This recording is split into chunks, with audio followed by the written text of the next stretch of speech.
What is good, YouTube? It is Andy from kaizentcg. I run an online Pokemon business, and this is the weekly wrap up. So this week we had a huge show. It's the first Collectopia Hall of Fame, hosted by Van City CJ and Jesse Pang. They had Steve Aoki inducted, Gemmint Pokemon, TCA Gaming, among others. And yeah, it was a huge event that was held at the Fairmont Hotel. Very high end, very bougie. And I had my reserves of like, oh, I wonder how it would go. But it went amazing. There was meet and greet. Pat Flynn was also there as well. I forgot to mention. Yeah, Pat Flynn was one of the inductees as well. And yeah, there was a lot of excitement, a lot of fun. They had a lot of activities. And yeah, Pat Flynn was walking around, taking pictures, signing autographs, having fun with people. They brought in influencers like Cool Trainer Ryan, Golden Pulse, Twice Baked Jake, and those guys as well. And they were just walking around, and it was a good vibe. It was a good event. It was separated into two rooms, and I'll do a full review, but this was just be like an overview. And yeah, it was separated into two rooms. The cool part was they were displaying a was it $100 million collection or something like that. It had 6 illustrators. It had Black Lotuses, Black Label DBZ, some One Piece, some test print air print stuff. It was cool to see. Very, very cool to see. A very unique event here in Vancouver, and it brought out a lot of people that that would only come out to a big show. So on the vending side of things, Saturday was crazy. Shoulder to shoulder packed as soon by like 11:30. So the doors opened at 10 for VIP, I believe, and then around 11 it was packed, and by 11:30 it was like shoulder to shoulder. Where I was vending, there's like right in front was a narrower lane for people to walk through, and yeah, it was like people could barely walk through. But yeah, a lot of people were doing deals. I wish I could have bought more. Not It was like really luck dependent, depending on where you are. You got a lot of the buys and trades and stuff like that, but I was able to sell a good amount. Sold some good stuff. Did some trades as well. Sold some PC stuff that I brought out, and yeah, I'll just share with you guys what I picked up and stuff like that. But overall, it's a good event, and I would um, definitely do it again. But I hope they would get a bigger venue, just because there's a demand there, and it would be nicer for people to have space to enjoy the festivities, just because that Saturday was crazy packed. But yeah, so some key things that on Saturday, I moved a Snorlax level X PSA 9, and I bought a Mewtwo from Breakthrough. It was a Pop 500, and the gentleman wanted those two cards, and we did a deal where I ended up grabbing a Charizard V, which underrated in my opinion. It's Charizard V, and and then I picked up the four gold cards. Well, that's not the gold card. Picked up the 4 gold cards. Very popular. So got that. And then on top of that, I also got a Giratina V, Shinji Kanda, iconic to Lost Origin. This card's been coming back up. So yeah, got that in the trades. Very happy. So I moved kind of more of like mid-era 10s for some modern 10s that were a little bit more liquid. And then I sold a bunch of slabs. We sold a lot of singles as well, but the Saturday I noticed that the kind of like low end or high end slabs sold. And yeah, it was the event was from 10 to 6, long days, but it was fun. Very cool experience. And then Sunday came around. Sunday I sold, so I took a Legendary Treasures Japanese Mew, the pink and blue one. I put that up, and I got that, and um,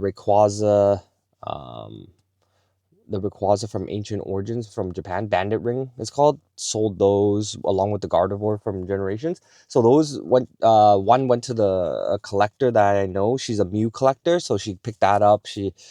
So she was happy with that. And the Japanese Ray and Gardevoir from Generations went to a gentleman that's actually flying back to Japan, and then in Japan their buyback is quite high on it, so he was able to, I gave it to him eBay last or sold's market price, but he's able to sell it probably for a 10 to 15% margin, or maybe even 20% margin when he brings it back to Japan for that premium. So we did that deal. It was a pretty good deal. And then I picked up some stuff. Oh yeah, I did another trade. I traded up so I had a Sneasel from Team Rocket's return, pop 70 something. Very low pop, rare card, PSA 10. But it had a crack at the top of the slab. So I didn't want to reholder it because it's gonna take 4 to 8 months. So I figured, I'll see if anyone wanted it. I ran into a friend that I was just talking to another vendor, and this guy, his buddy came over, and he just picked up the other Sneasel from Team Rocket Return, and I was like, hey, are you looking for the other one? And yeah, it happens that he was, and we worked out a deal, and so I ended up trading that for this Gengar VMAX. Love this art. One of the most iconic art for Sword and Shield. So I picked up this guy. Happy with this pickup. We did a trade. So I traded the Sneasel, crack Sneasel with some cash on top and got this guy. And then pickups, really, I wasn't able to pick up too much. The sales just didn't come our way. I also did another trade with a local gentleman here. Got a Groudon 8. He wanted to upgrade to a 9 because he had a Kyogre, so we did that. So he gave me this plus some cash to get the 9. The set of 9s are super low pop as well. It's probably like in the 200. So that was a good pickup for him. And then for me, yeah, I got in some trades. Like buying wise, the only notable pickup that I got for singles that were cool was like this Pikachu. And yeah, like the overall show was great. Tons of excitement, tons of cool people. Got a lot of the vendors were from out of town. A lot of local vendors couldn't get in, so I would say more than half of the vendors were from out of town. So over from Ontario, Alberta, a lot from the States, and it was during Super Bowl weekend. So the Sunday was around 3:30 is the beginning of the Super Bowl. So Sunday was a lot more quiet than Saturday, understandably so, just because it's on the Super Bowl day. But yeah, overall, it's a cool show, very unique. Jesse and CJ did a fantastic job. Security was on high alert. They had policemen outside the kind of like the museum of the expensive cards, and then each of the rooms had armed guards and everything. Very professional. If you're going up attending, there was like metal detectors and security checks and stuff like that. So it was a very well organized and done show. So kudos to them. They did a great job there. And yeah, check out in a future video. I'll do a review, an in-depth review of that. And yeah, my thoughts overall, I didn't know what to expect, just because the tickets were a little bit higher than your regular show. Understandably so. It's Fairmont Hotel. It's a classy place. There's a lot more festivities. Tickets regular entry was like $30, and then there was like meet and greets, VIPs, like you can meet Steve Aoki, Pat Flynn, and get autographs and pictures and all that. And they were walking around, and they were super nice and friendly. If you saw them, you can say hey, and they were open to sign stuff and take autographs with people and stuff like that. So they were super nice. So overall, I think it was a well done event, and shout out to them again. And then for me, vending wise, yeah, I did good.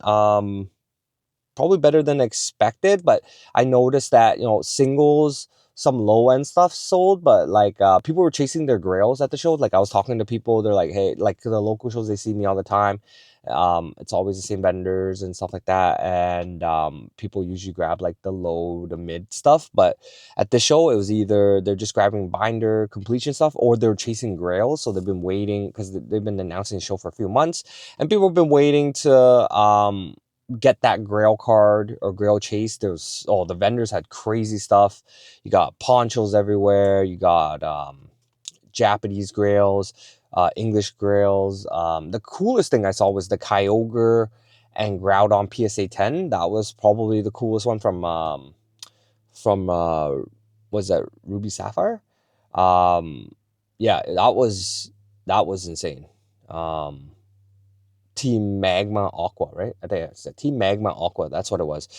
In a PSA 10, never seen that before. Level Up Gaming's was there. They're one of the biggest stores in Canada, and their collection was probably $1 million easily. And they had first edition nines and tens of stuff. They got bought out of their crystal tens and stuff like that as well. So yeah, it was insane to see the amount of heat all the vendors had. It was competitive. And yeah, everything was flying, singles, sealed, slab. Seems like everybody that I know that was vending did pretty well. And overall, yeah, it was a good show to start the year and beginning of February here. And yeah, so next week or this weekend we'll be flying out to see Toronto, and we're doing the CSC show, so the Sports Collector Sports Show. So it's a fusion of sports and TCG, and that's going to be at the convention center right by the airport out there in Mississauga. So if you're out there, check us out. We're going to be vending out there Friday, Saturday, Sunday. So super excited. That'll be the first time we're vending outside of BC. So I'm happy about that, and curious to see how that goes. And then for the rest of the week, Ascended Heroes, barely. There's no one had, barely anyone had packs there. Barely anyone had singles. Anyone looking for singles, there wasn't many.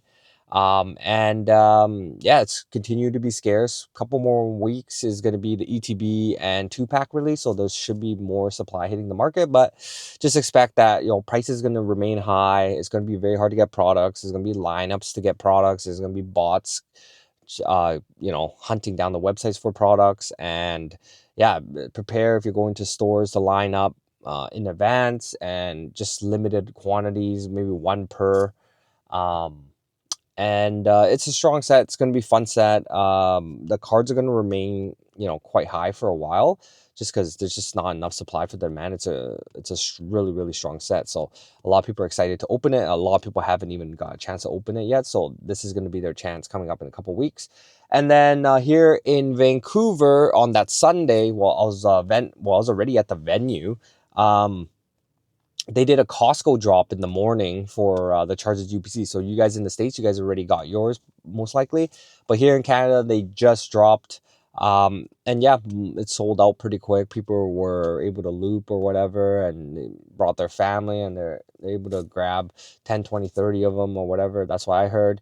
Unfortunate that I was vending, so I couldn't go, but it's okay. And yeah, so now check your Facebook Marketplace, check your Facebook groups, TCG player for the Charizard UPC if you want to get a position in them, because the fresh drops just entered the market.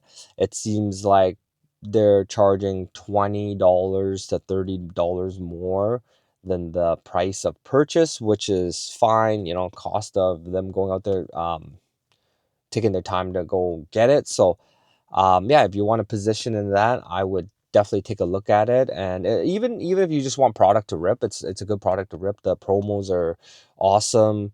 Shinji Konde Oricorio, you got the Charizard, and then you got the assorted packs there.